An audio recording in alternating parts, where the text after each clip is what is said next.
Et Internet ne sert pas seulement aujourd'hui à soutirer de l'argent. Depuis plusieurs semaines, les opérations de désinformation pour déstabiliser la France se multiplient.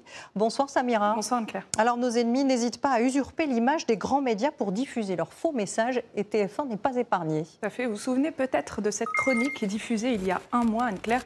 On parlait des infox autour des JO. Eh bien, elle a inspiré des faussaires. Ils ont usurpé notre image dans cette fausse vidéo, faussement attribuée donc à la BBC. Nous sommes censés y dénoncer une censure concernant les JO et j'aurais même appelé à manifester pour défendre notre liberté d'expression. Tout est faux, comme cet autre montage estampillé TF1 où l'on demanderait aux femmes enceintes d'accoucher avant la compétition pour libérer les lits d'hôpitaux.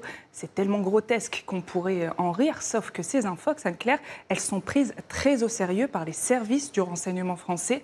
Dans une note dont nous avons eu connaissance, ils évoquent une multiplication de ces faux depuis début avril. Tous les médias sont concernés.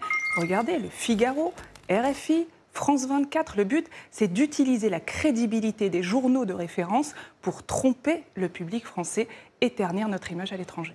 Et pourquoi ces manipulations inquiètent autant les autorités ?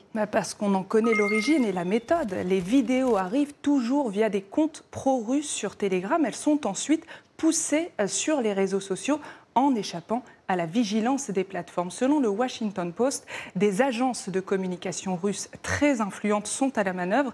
Elles embauchent des dizaines d'employés et de traducteurs de Fermatrol. Ce sont ces usines à fake news parce que c'est une industrie, comme le confirme Alexandre Alaphilippe, c'est le patron d'une ONG spécialisée. Ces sociétés de marketing travaillent pour des stratèges politiques et elles empochent beaucoup d'argent. Merci beaucoup Samira pour cette démonstration.